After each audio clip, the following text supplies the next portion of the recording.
Did you hear the big news? Last week, Chairman Jay Walter made one of the biggest announcements ever about the MTA. But he didn't shout it from the podium at a big press conference with all kinds of people. He put out a press release.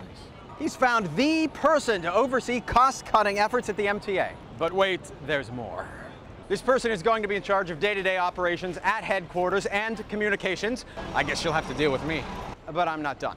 Also, corporate affairs, government relations, procurement, real estate, human resources, pensions, capital programs, planning, sustainability, don't forget environmental compliance, and information technology. Seriously, this one person is going to save the MTA.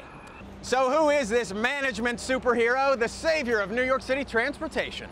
It's indeed a pleasure and a privilege to introduce to you the Commissioner of the Office of Mental Retardation and Developmental Disabilities, Diana Jones Ritter. Wait a second. What office was that again?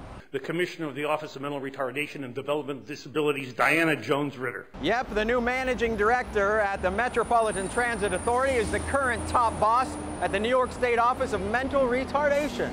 Yes, they still call it that. Governor Spitzer gave her the job in 2007. Governor Patterson let her keep it. Here's what she told folks a few years ago up in Fishkill, New York. I was sweating it for a while. I gotta call my guy at the media office. Just so you know, I'm recording this for broadcast. I am calling about your new boss. You know, Jay's press release says she's exactly the type of person that everybody's looking for, seasoned government professional, help operate more efficiently. I was just wondering if anybody Googled her. They won't go on camera with me again. They made me email them another list of questions. Google was all it took. Just last month, the New York State Senate Task Force on Government Efficiency said Ritter runs one of the most inefficient operations in all of state government. The chairman of the task force is from the Bronx, New York State Senator Jeffrey Klein. What we found at OMRDD is, I think, rampant wasteful spending. And the task force said it has the third highest overtime spending in the state, an extra $69.8 million. She'll feel right at home. The MTA has giant overtime problems too. Would you lay the blame at the foot of the commissioner of that? Well, you know, she is in charge of the agency. You know, she is someone who's supposed to be able to spot rampant overtime. The efficiency report calls the purchase of this group home in Westchester County highly questionable. Ritter's office bought the mini mansion for $845,000, 63% more than the average price of homes in the area. It came with a pool and a hot tub, which they had to fill in with concrete.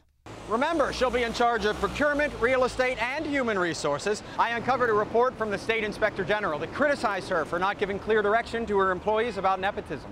Yeah, I just Googled that too. I was sweating it for a while, and when he called and said I could stay as commissioner, I was so happy. I gotta tell you, I was thrilled.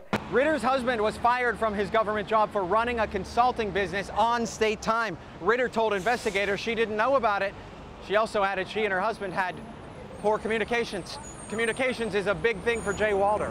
He says Ritter will help save the MTA $10 million. They're going to consolidate some communications functions. And it's your voices that will determine where we go. Who best to ask than the people receiving the supports and services up front and personal. So you have my commitment.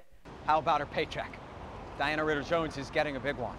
While hundreds of MTA workers are losing their jobs, Diana Ritter Jones will be paid $217,000 per year, according to one newspaper report. That's something like a 50% raise from what she's making now. I'm going to stay on this. On the trail of something different, I'm Greg Mocker, PIX 11 News.